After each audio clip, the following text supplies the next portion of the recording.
Hi, this is Ajay Anand and welcome to science classes from excelup.com. In this video, you will get to learn the solution of NCERT exercise questions from the chapter Carbon and its compound from class 10th science. Let us begin with question number 1. It says ethane with molecular formula C2H6 has how many covalent bonds? The options are A 6 covalent bonds, B 7 covalent bonds, C 8 covalent bonds, and D 9 covalent bonds. The answer is 7 covalent bonds. To solve this question, you need to quickly draw the structural formula of the given compound. So this is the structural formula of given compound, and you can count the number of bonds. So here are 1, 2, 3, 4, 5, 6 and 7 covalent bonds are there.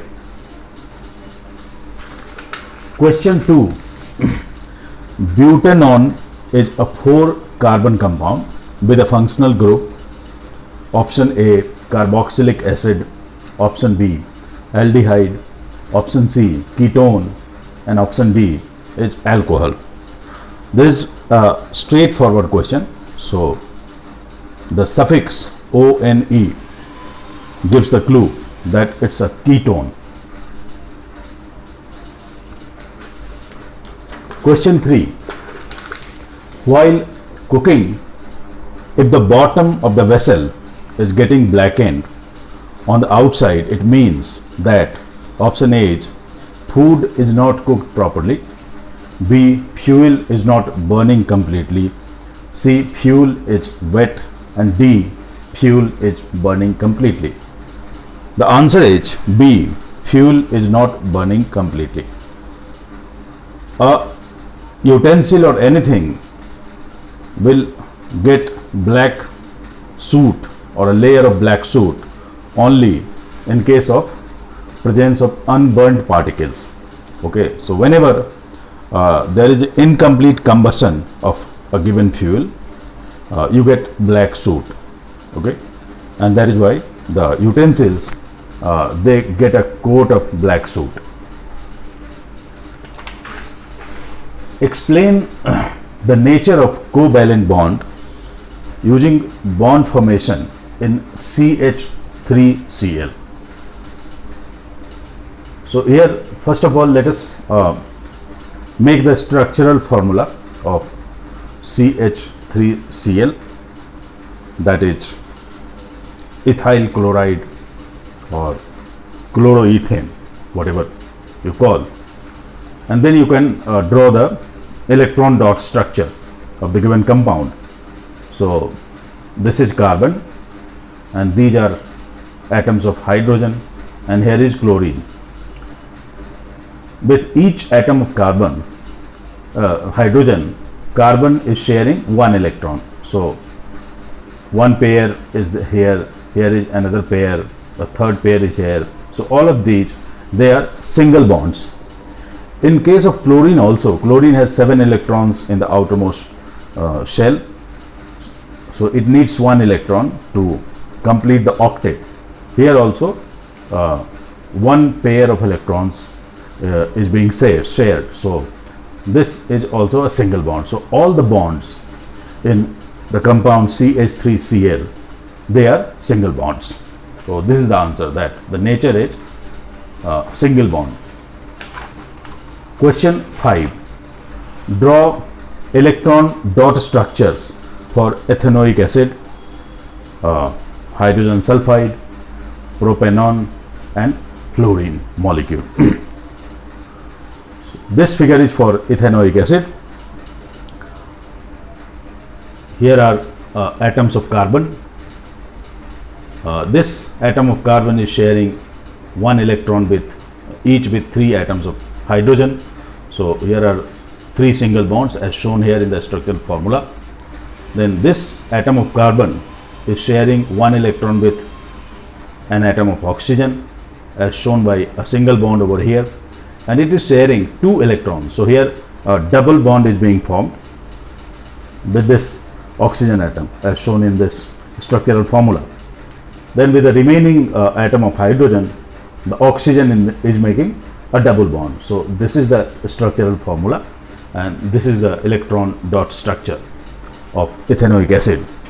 In case of hydrogen sulfide, H2S, sulfur is sharing 1 electron with each of the 2 atoms of hydrogen. Molecule of fluorine, as shown here, this is how the octet is being formed. And in case of propanol, this is more complicated compared to fluorine or hydrogen sulfide. So here are 3 atoms of carbon. This atom is sharing 1 electron with each with 3 atoms of hydrogen, then 1 electron with this atom of carbon. So these are all single bonds as shown here in this structural formula. After that, this carbon atom is sharing making a single bond with this carbon atom as shown here, and this carbon atom is more or less mirroring the bond formation of the first atom of carbon as shown here. And with the atom of oxygen, this atom of carbon is sharing 2 pairs of 2 electrons. So here are 2 pairs of electrons are being shared, resulting in formation of a double bond. So this is the structure, and this is the electron dot structure of the given molecule. What is homologous series? A series of compounds in which same functional group replaces the hydrogen atom is called a homologous series. And there are certain patterns of characteristics shown by compounds of homologous series. All members of a homologous series, they show similar chemical properties, and they show subsequent gradations in case of physical property because of increasing molecular massage. Okay, then each subsequent member increases by 14 units in terms of molecular mass. So here are examples. This is CH4, that is methane. So the molecular mass of methane is 16. Okay, and the next member is ethane, C2H6, and the molecular mass of C2H6 is 30. So what is the difference? 30 minus 16 is equal to 14 unit. If you will calculate the molar mass of the next member, that is C3H8, then here the molecular mass is 44. Once again the difference is of 14 units. So that is how each subsequent member increases by 14 units in terms of molecular mass in case of homologous series. Question 7. How can ethanol and ethanoic acid be differentiated on the basis of their physical and chemical properties? So here is ethanol and this is ethanoic acid. Ethanol is volatile at room temperature, but ethanoic acid is not volatile. Okay. Ethanol does not freeze in winter, but ethanoic acid freezes in winter, and that is why this is also called the glacial acetic acid. Ethanol is highly inflammable, but ethanoic acid is not inflammable. Ethanol does not react with metal carbonate or hydrogen carbonate, but ethanoic acid reacts with metal carbonate or hydrogen carbonate. So these 3 points, they are all about physical properties, and these are about this is about chemical properties of ethanol and ethanoic acid. Question 8. Why does micelle formation take place when soap is added to water? And second part of the question is, will a micelle be formed in other solvents such as ethanol also? The answer is, this figure is showing the structure of a molecule of soap. A soap molecule has two ends. One end is polar end, so it is hydrophilic in nature. Another end is non-polar end, and this is hydrophobic in nature. The hydrophilic end attaches to water and hydrophobic end attaches to grease particles. Okay, so what happens when soap is applied on dirty cloth? A grease particle gets surrounded by many molecules of soap. So the hydrophobic end of molecules, they are towards the grease particle, towards the center, and hydrophilic end, that is polar end, is on the periphery, on the circumference. Okay, so this arrangement results in formation of micelle, which is like a sphere. Okay, now so this is how micelle is formed. Now what happens in case of alcohol? Alcohol is non-polar. It is not a polar molecule like water. So what will happen? This polar end, it will not find a friend if it is soap is kept in alcohol, and that is why micelle is not going to be formed in case of ethanol. Question 9. Why are carbon and its compounds used as fuels for most applications?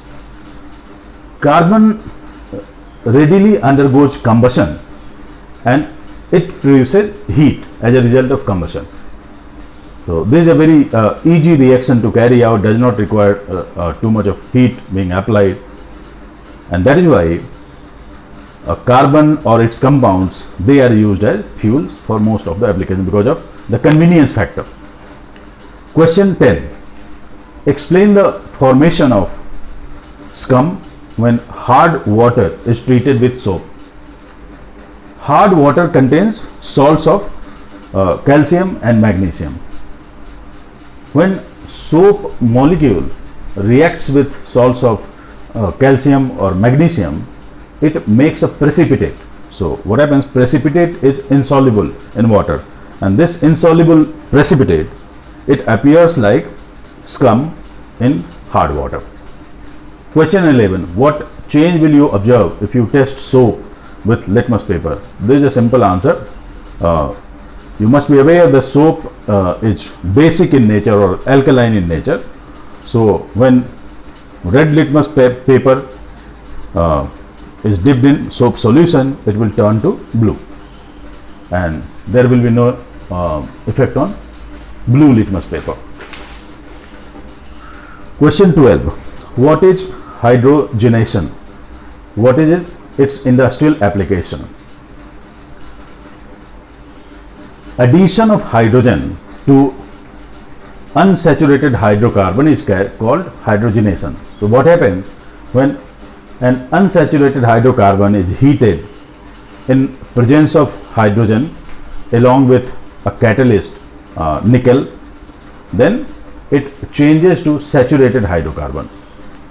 So this is a kind of addition reaction. Here C2H4, it is unsaturated hydrocarbon. It is being heated in presence of nickel catalyst and hydrogen. So what happens? It turns into C2H6, saturated hydrocarbon. This process is utilized for hydrogenation of vegetable oil, to convert vegetable oil from unsaturated to saturated. Question 13. Which of the following hydrocarbons undergo addition reactions? So you can find the clue for answer of this question from answer of this question. Addition is going to happen only if you are given unsaturated hydrocarbons. So we will have to find that which of these are unsaturated hydrocarbons. One way could be to find whether these compounds they fit the formula of general formula of saturated hydrocarbon, that is CnH2n plus 2. Okay. Another way can be, you can quickly draw the structural formula. So here C3H6 and C2H2, they are unsaturated hydrocarbons, and that is why they will undergo addition reactions. Okay.